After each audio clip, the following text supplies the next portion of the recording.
am Nicole Khalil, and I am so excited that you're here because today we're going to build your confidence. Because the you living your best life trifecta, and I mean that in any and every aspect of your life, is when you know yourself, when you value yourself, and when you trust yourself. So, we're going to build your confidence today by digging into part 3 of my book, Validation is for Parking, which covers the 5 confidence derailers and each of their antidotes, the confidence builders. Today, we cover probably the biggest confidence derailer of them all. It impacts everyone, but ambitious high achievers at the most, and that is perfectionism. As a recovering perfectionist myself, I could have written a whole book on this topic alone, and I've actually learned a lot more about perfectionism since writing the book. So there will be more to come on this topic in the future.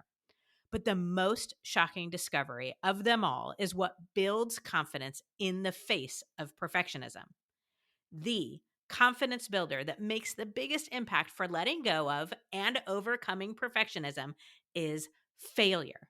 Now, I know that sounds crazy to many of you, so let's dive in and learn more about that. For those of you using the 40 plus page confidence building workbook to test and implement in your life, we are covering pages 14 through 16 on perfectionism, as well as pages 31 and 32 on failure as we go through this chapter. You can download that for free by using the link in show notes. Okay, chapter 6 on perfectionism and failure begins with a quote that says, "There is no need to be perfect to inspire others. Let people get inspired by how you deal with your imperfections." I don't know about you, but I am fed up with people telling women to be confident and yet never sharing how. Or even worse, telling us that if we buy this product, invest in this course, or spend this outrageous amount of money on some quick fix, that we'll somehow become confident.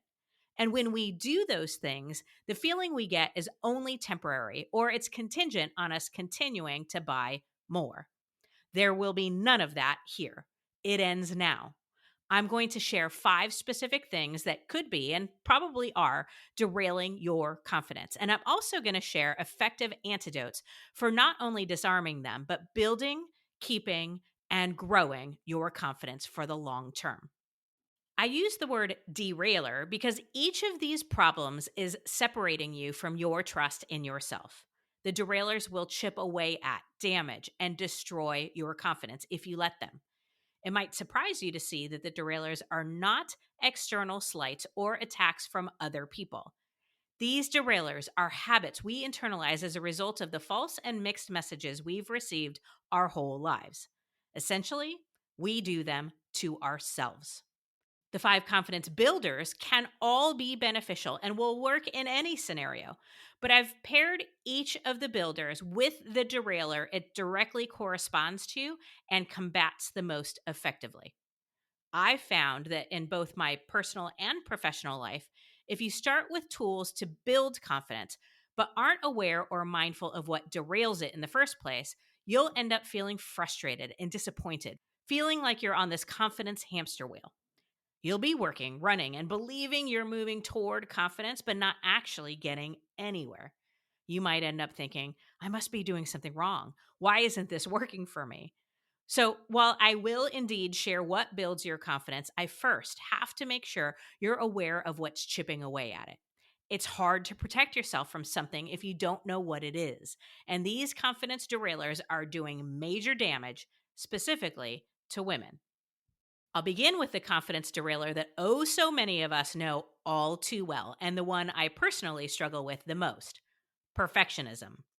Every single time I speak on the topic of confidence and mention perfectionism, the vast majority of the women in the audience start nodding their heads. If you're type a professional who stresses over delivering error free work, a mom who loses sleep over burnt cookies, or someone who believes at least some of your value is rooted in how you look, you've probably battled with perfectionism. Let's talk about its antidote so you can not only counteract this particular poison, but also know the habits that will truly build your confidence in the face of it. Perfectionism is the enemy of confidence. Read that again. Perfectionism is the enemy of confidence. If you want more on this, I'd highly recommend The Confidence Code by Katty Kay and Claire Shipman. It was here that I first heard this wisdom, and I am forever grateful for it. They also, by the way, have a version of this book for girls. It's never going to be confidence building to aim for perfection. It's not even confidence adjacent.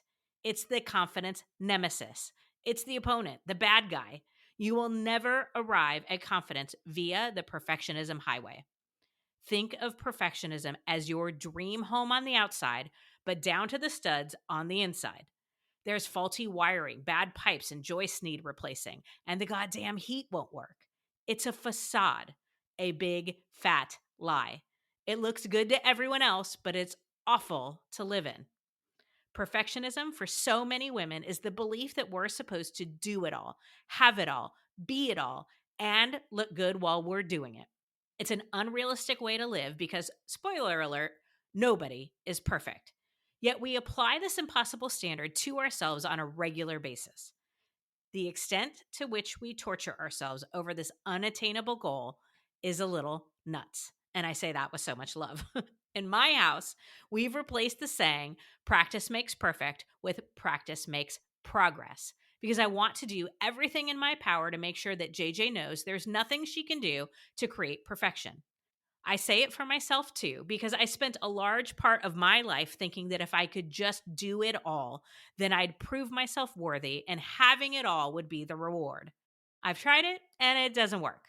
I tell JJ that I love her all the time as a reminder that she doesn't have to do anything to earn my love. And then we have a little fun with it. I'll say I love her all the time. And then I'll ask her, like, even when I'm traveling for work, and she'll say yes. Or even when you make a mistake, yes. Even when I'm feeling frustrated, yes. Even when I'm pooping in the bathroom, yes. She was 8 when I wrote this book, and poop jokes were all the rage. So, in doing this, my goal is for her to know that she doesn't have to perform or prove herself to be worthy of love. She just is. And the reality is, we often connect most deeply with other people through our imperfections. We bond with our friends, partners, and even clients by commiserating about our challenges and our pain. It opens up space for the level of intimate connection we seek with others, but none of that can happen when there's no realness, transparency, or vulnerability. We can actually drive people away when we broadcast perfection as our standard because what they see is that we're unwilling to make space in our lives for anything less. And that's daunting. We're all going through something all the time. As a recovering perfectionist myself, I don't trust people, organizations, or cultures that are always positive because it's not real. There's something being glossed over or hidden beneath the surface. So, if confidence is about trust, perfectionism ultimately works against us. It keeps us from fostering that deep connection with the very people who might actually be able to tolerate, support, forgive, and encourage us when we, oh my God, display our humanity by making a mistake. It also keeps us from fostering any type of real connection with ourselves. Many of us have become perfectionists in the first place in an attempt to avoid pain. We think that if we get everything right, we'll avoid criticism and people will love and admire us. We think that if we perform well enough and work hard enough, we'll get the recognition, lifestyle, and success we deserve. We believe that if we just look good enough and manipulate ourselves just right, we'll attract the love and acceptance that we crave and never have to experience heartbreak. We imagine that if we just do and say everything right as parents, our kids will lead happy and fulfilling lives free of pain. In truth, none of us will ever completely avoid pain in life. And ironically enough, by making this desperate attempt to avoid it, we create more of it. We avoid taking bold risks for fear that somebody else might see us fail. We get into and stay in all kinds of relationships that don't serve us because we question whether or not we're good enough. On top of that, we're crushed when we do fall short of expectations because we think that it proves there's something fundamentally wrong with who we are. And like other marginalized groups in society, Women feel the need to perform at our maximum potential at all times because it feels like someone is always watching and waiting. And if we drop the ball even once, it'll shatter at our feet. We feel the need to do more so that we can be valued. And although there's some truth behind some of this, we'll never be able to eradicate sexism by striving to rise to society's unrealistic demands. Likewise, we'll never achieve confidence through perfectionism. When we step back and think about it, we can all see that there are consequences for the effort and energy we put into trying to make ourselves perfect, and they're exhausting. The avoiding risk, imposter syndrome, and fear of being exposed, the anxiety, depression, stress, lack of sleep, toxic relationships, and the inability to learn from our mistakes, and so much more. That's what perfectionism is costing you. Is it worth the price? At the end of the day, you have to ask yourself what you want and how badly you want it. You want amazing, healthy relationships? You want a phenomenal working environment? You want to be confident? Well, you can't have any of those things and hold on to perfectionism at the same time. The two cannot coexist. So you're going to have to choose. And I assume you wouldn't choose to suffer more than you have to on purpose. Sometimes people will tell me that they know that they have high expectations of themselves or others, but that it works for them. If it's working for you, that's awesome, and I can relate. But if it's perfectionism that's actually at play, I promise you, you're doing damage to your confidence. What about being growth oriented instead? That's an amazing quality, and it's not at all the same as perfectionism. Confident people are growth oriented because they trust themselves as they're growing. Perfectionists tend to feel nothing is ever good enough and that they need to achieve perfection before they can feel confident. You see the difference? So, if perfectionism is the enemy of confidence and the biggest confidence derailer for most women, how do we counteract it? The antidote to perfectionism is failure. Yes, you read and heard that right. Failure. Before you break into a cold sweat, I'm not suggesting you go out and purposely fail at everything, but you will need to make mistakes, feel pain, put yourself out there, and get rejected in order to build your confidence. You'll probably need to fail in big ways, small ways, private ways, and public ways. Fail over and over again on a regular basis for the rest of your life. That's the answer. I know what you're thinking, Nicole. That is the craziest bullshit I've ever heard. Or maybe you don't curse as much in your head as I do, and you're just thinking, I hate failure. Of course you do. We all do. I feel the same way about failure as I do about working out.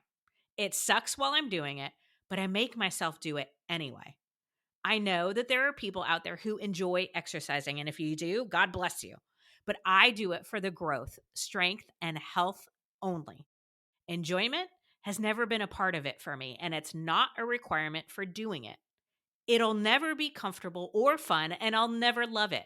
When we exercise, we tear up our muscles and they become stronger as they heal.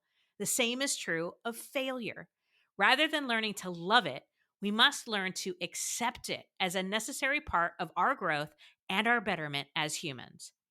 We can learn to accept failure by creating a more empowered and more productive interpretation of our mistakes, missteps, and imperfections.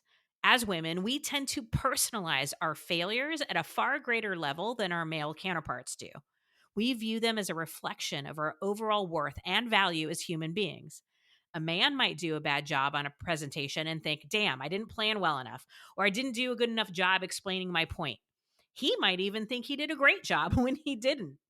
As women, we'd be more likely to let a bad presentation consume us and end up exaggerating to the point of thinking, I suck as a leader. My communication skills are awful.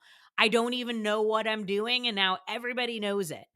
We need to shift our mindset by understanding that, objectively speaking, failure is a neutral event, and we're the ones who assign meaning to it.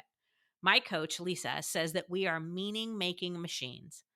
Logically, we can see that this is true because something that you see as an insurmountable failure could seem easy to overcome by someone else. And something that seems like no big deal to you could feel incredibly damaging to another. For example, I know somebody who started their business year at a deficit of almost $250,000. They lost 250,000 before the year had even started, and they were slightly uncomfortable. While for most of us, that level of debt would have been devastating. Another example is when we get our heart broken for the first time, most likely as teenagers. An adult might look at that and go, no big deal. You'll get over it. You're too young for it to work anyway. It wasn't going to last. You'll find the right person eventually, right? And while that might make sense to us, having your heart broken for the first time is soul crushing when you're that teenager. We all go through pain in life, and it will never not suck when you're going through it. But it helps to realize that our failures serve a purpose, and they're mostly temporary, or at the very least, evolving. If we think back and look at the most life altering events that completely changed the trajectory of our lives for the better, chances are most of them come as a result of overcoming a failure or living through some kind of pain. It can be the hard times, the transitions, and the moments where we put our foot down and decide, I can't do this anymore, or I don't want to live like this, that change everything for us. A lot of us interpret our negative emotions during these experiences as a sign that there's something wrong with us. Let's take the expression quitting is for losers and run it through the perfectionist derailer followed by our confidence builder. A perfectionist doesn't give up because they must get it right, thereby implying that all you need is to do better or do more and it will all work out. Yes, the expression is meant to be motivating, but really, quitting can be for winners if it leads to better mental, emotional, or physical health. Quitting an abusive relationship, winner. Walking away from a job where your work isn't valued, that's a win too. Giving up on a goal that was never your own and you were just doing it to please someone else, win. But in order to win in all of those examples, you'd need to give up, let go, admit defeat, or possibly experience failure. You'd also probably be better served if you chose to look at those events as opportunities, gifts, or lessons. Sure, life would be easier if you met the person of your dreams as your first crush, started the career of your dreams right out of college, only ever achieved the goals that got you exactly where you wanted, and everything was perfect all the time. But that's not an available option for any of us. And frankly, without the lows, we would never appreciate the highs. Letting go of perfectionism, biggest win of them all. Consider for a minute if you were to quit on the expectation of doing, looking, and being perfect. Wouldn't that free you up to listen to your inner knowing, live your life more authentically, and spend more time doing what actually matters to you?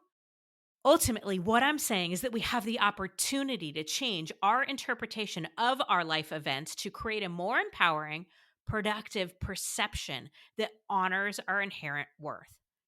And since we're the one making up what our failures, mistakes, and pain mean anyway, we might as well make up a meaning that works for us. One note on perfectionism and failure that's specific to women. I've noticed women's fear of failure is often more debilitating than any actual failure.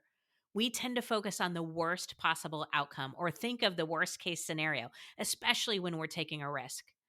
Perfectionism holds us back from even trying because we know subconsciously that we won't be perfect. And we let the fear of the unknown or that worst case life destroying failure prevent us from doing anything. I know not only from personal experience, but in my experience with working with and coaching hundreds of women, that the worst case scenario almost never happens. Hardly anything turns out as bad as we think it will, but we get stuck imagining our suffering as if it's a foregone conclusion. A better opportunity is to think of all the worst things that could happen and ask, how would I handle that? Confidence isn't about not facing or not having any challenges. Confidence is when you trust that you can get through the challenges. And if you're going to ask yourself about the worst that could happen, make sure you also ask what's the best thing that could happen and marinate on that just as much while trying to predict that future. By doing so, we view the whole picture of possible outcomes of the risks that we're going to take rather than being blinded by incomplete information. And we actually better prepare ourselves because we're thinking about how we'll face and overcome any failures while simultaneously expecting that good things will happen. We'll explore this a little bit more in depth when I talk about overthinking in chapter 8. Processing our failures from a neutral perspective. So, how do we reframe our failures into something that works for us? How do we begin to interact with the possibility of failure in a different way? How, in God's name, do we begin to think of leveraging failure as a confidence builder? The answer is practice.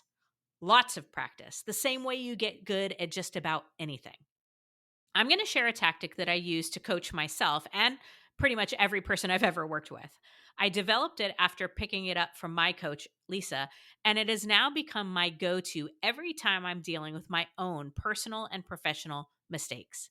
The step one of this is think about the situation, event, feeling, or freak out you find yourself in and ask the question, what are the facts?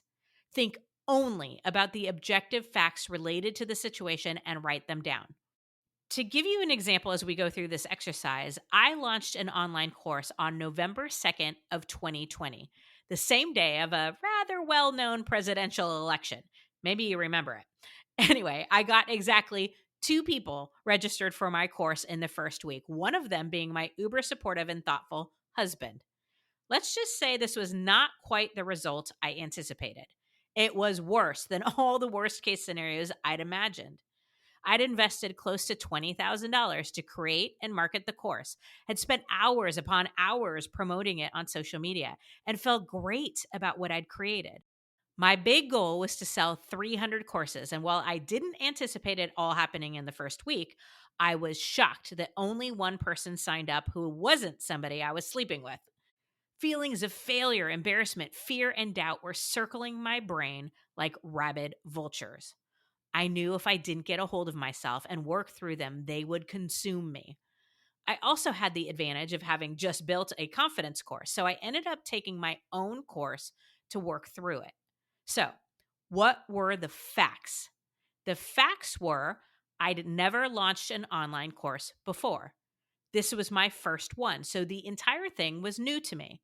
I had no data to rely on, no experience in that space, and I didn't do much research before creating it. I released the course on November 2nd, 2020, which was the same day as an election, which in a historic turn of events wasn't called until several days later. The fact is that 2 people registered in the first week. And although I'd set an initial goal of selling 300 courses, I sold 68 courses in that first year. Those are some examples of the facts. Step 2, ask yourself, what am I making up about the facts? What have I decided that the facts mean? What is the story I'm telling myself? Or what is my interpretation of the event or situation? In my example, I was making up that I had failed miserably. Nobody saw the value in the work that I do. I'd made a bad investment and I was a horrible business owner. The story I was telling myself was that I'd be humiliated if anyone found out how severely short of my goal I had fallen, that I should have known better because launching on the same day as a major election was plain stupid. What kind of idiot does that? I was telling myself that people didn't like my work or anything that I had to say. They all think I'm a hack, and the naysayers were right. I could go on for days, despite the fact that outside of that online course, I was still running a 6-figure business and had achieved some major successes that year. We could all go on for days, making up all sorts of terrible things about ourselves. That doesn't mean any of them are true. Separating the facts from what you're making up about the facts can help you recognize the difference between reality and the story you're telling yourself, which is an incredibly powerful thing to do as we transition into the next step. Step 3, ask, what is a different, more productive, more empowered way of seeing this?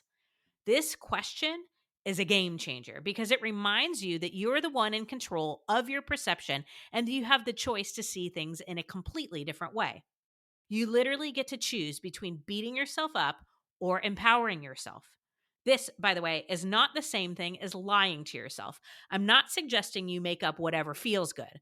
I'm suggesting that you interpret the facts in a way that actually serves you. Sometimes it helps to ask somebody that you trust how they see it, like a coach, mentor, friend, or partner. So, in my example, I could have also said any of the following to myself. It was the first time I launched an online course. Of course, I was going to make some mistakes and not get it all right. I'd never expect anyone to crush something the first time they did it. I learned a ton from the experience and figured out many things that I won't do again and some things that I would do exactly the same. 68 people did register for and take the course. So not only did I cover the investment that I've made of money, time, and energy in creating it, but I actually made a small profit. The people who participated in the course got to experience it and came out with a greater understanding of confidence. I got to interact with them, get their feedback, and hear their amazing stories. If someone thinks I'm a hack because one launch didn't go as planned, that's a them problem, not a me problem. This particular risk didn't pay off the way that I'd hoped, but it did pay off in many other ways. And if somebody finds joy in my mistake and wants to gossip about it, that's okay. I love when assholes make themselves known, as it makes it easier for me to sort them out of my life. That's an example of more productive, more empowering things I could be telling myself, and that list goes on and on. And frankly, while I'm just telling myself a better version of the facts, it actually feels truer and more grounded in fact than the other story I made up. From this experience, I also discovered that online courses weren't what I wanted to be doing with my time. It ended up distracting me from other things I was more passionate about. None of these benefits are exaggerations. They're just a different perspective of the same failure. But this new perspective will build my confidence, while the others won't. Step 4, ask yourself, what's next?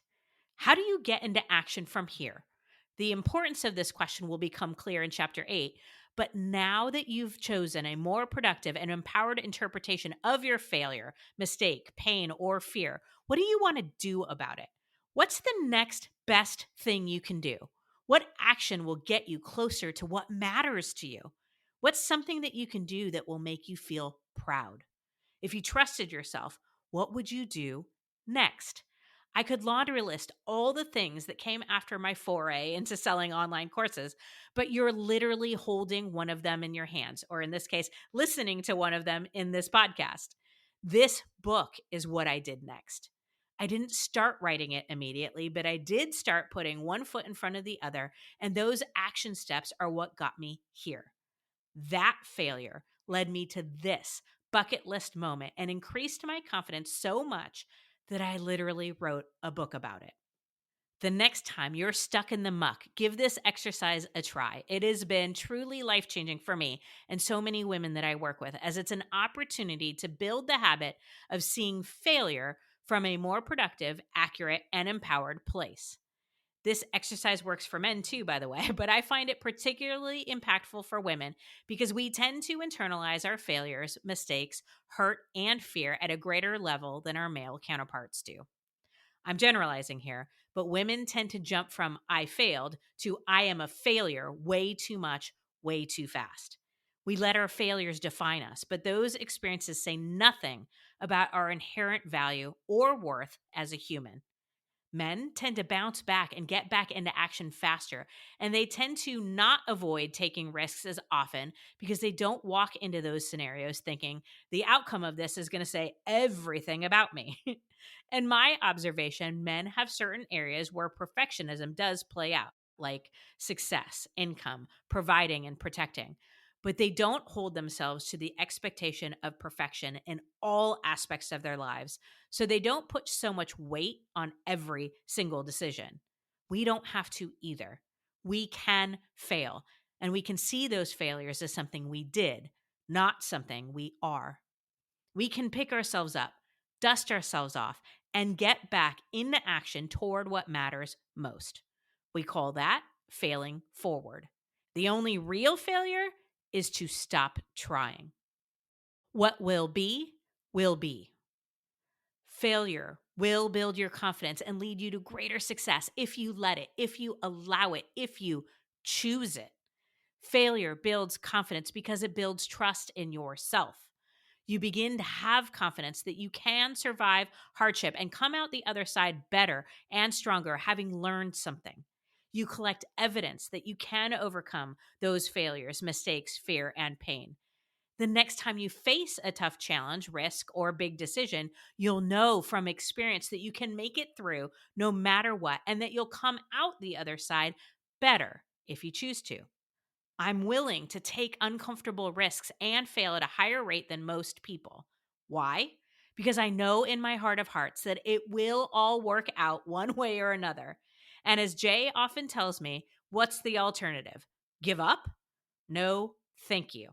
I will not be giving up on my goals, passions, and dreams. What will be, will be. There's no sense in robbing ourselves of opportunities to do amazing things for fear of outcomes we can't possibly predict. You deserve better. So there you have it, friends. Your first confidence derailer is perfection, and its antidote is the most surprising confidence builder of them all: failure.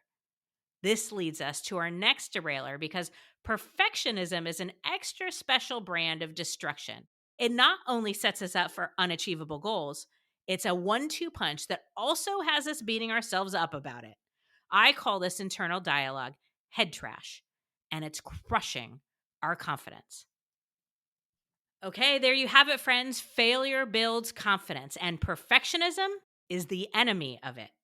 I'm guessing that's pretty contrary to what you've been told. So it's going to take some time to reframe your brain and practice to allow yourself to take those risks and those chances and to let yourself fail. But your confidence is depending on it. I'd encourage you to spend the time noticing all the ways perfectionism is costing you, using pages 14 through 16 in the workbook, and practice the 4-step failure reframe. It's the actual process of turning failure into fuel, and it's on pages 31 and 32 of that same workbook. Again, you can access it for free in show notes. So let me leave you with this one final thought. Confidence is firm and bold trust in self. And validation is for parking.